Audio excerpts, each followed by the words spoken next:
வணக்கம். இன்னைக்கு ஒரு குட்டி கதை. ஒரு நாட்டின் மன்னன் போரில் தோல்வியடைந்தான்.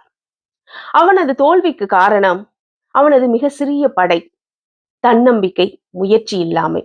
அதுவே அவனது தோல்விக்கு காரணமாக அமைந்தது. எதிரி நாட்டு மன்னன் போரில் வென்றான். இந்த மன்னனை கொலை செய்யவும் கட்டளையிட்டான்.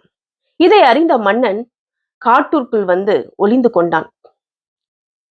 ஒரு குகையில் அவனது வாழ்க்கை ஓடிக்கொண்டிருந்தது. ஒரு நாள் வழக்கம் போல் குகையில் ஓய்வெடுத்துக் கொண்டிருக்கும் பொழுது குகையின் மூலையில் ஒரு சிலந்தி வலை பின்னிக் கொண்டிருப்பதை கண்டான். அது சிலந்தி வலை ஒவ்வொரு முறையும் உடையும் பொழுதும் மீண்டும் முதலில் இருந்து சிலந்தி வலை பின்ன ஆரம்பித்தது.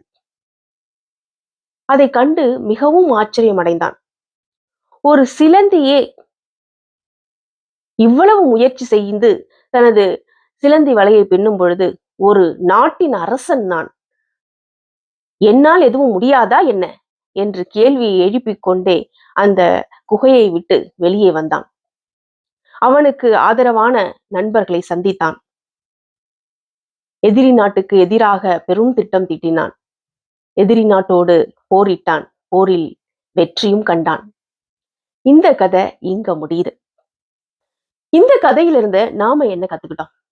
தோல்வியை கண்டு துவண்டு விடாமல் தொடர்ந்து முயற்சி செய்து கொண்டே இருந்தால் வெற்றி நிச்சயம்.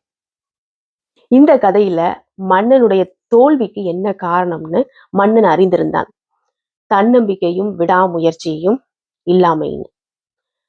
சிலந்தியோட விடாமுயற்சியை கண்டு மன்னன் தன்னுடைய தன்னம்பிக்கையையும் முயற்சியையும் மீட்டெடுத்தான்.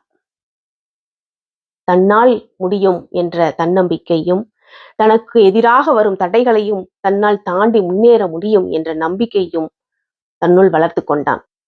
ஒருமுறை தோல்வி அடைந்தால் அதிலேயே நின்று விடாமல் தொடர்ந்து மீண்டும் மீண்டும் முயற்சி செய்ய வேண்டும். சிலந்தி எப்படி தனது வலை அருந்து விழும் பொழுதெல்லாம் மீண்டும் மீண்டும் தனது வலையை முதலில் இருந்து பின்ன தொடங்கியதோ, அதுபோல நாம் தொடர்ந்து முயற்சியில் ஈடுபட வேண்டும் என்பதை கற்றுக்கொண்டோம். கடுமையான சூழ்நிலையில் முதலில் வெளி உலகத்தில் இருந்து உதவியை பெறுவதற்கு முன் நமது மனதிற்குள் இருக்கும் மன வலிமையை முதல்ல கண்டறியணும்.